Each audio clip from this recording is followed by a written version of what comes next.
3 more violent incidents involving the TTC have been reported in the past 24 hours. The most recent at Queen Street East and Victoria Street, where police say a man was assaulting people on a streetcar. Police say there were 3 victims, but no injuries were reported by paramedics. It comes after 2 other incidents Friday night.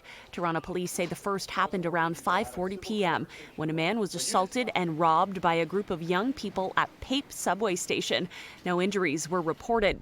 5 minutes later, 1 kilometer away, a man was assaulted by a group of young people aboard a TTC bus at Cosburn and Pape Avenue, according to police, who say the victim was taken to hospital with minor injuries. Now, in both of those cases in East York, the suspects fled the scene, but police say they are treating them as 2 separate incidents. It comes amidst a string of recent violence that led police to deploy 80 additional officers across the TTC network.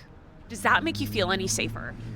I'm not sure because people you never know where things are going to happen. Like, I don't know if it helps, but like maybe if it makes people like civilians safer, sure. But I don't think that's going to stop anything. I think the police react to things, and honestly, if someone wants to hurt me or is unwell, they're going to do it without regard for, potential punishment afterwards. I think people need to get the help before they get on the TTC. TTC Riders, a public transit advocacy group, shares that sentiment and calls the move a knee-jerk reaction. We know what will make a safer TTC.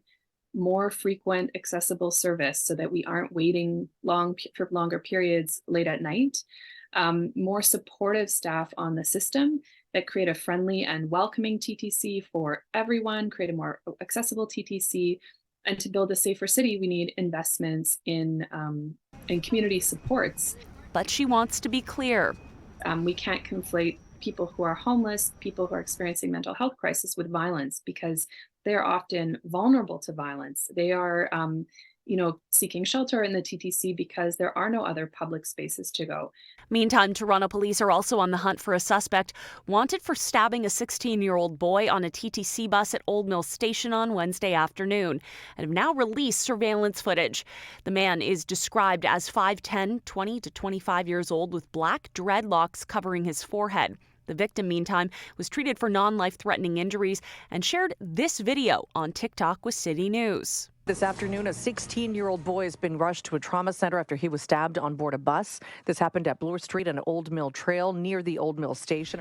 Now, much like Toronto police, the TTC says it's going to deploy 80 additional employees across the TTC network to rotate specifically through the subway system during peak hours. This will include maintenance and transportation managers who will conduct health, safety, and cleanliness audits. In downtown Toronto, Mackey, City News.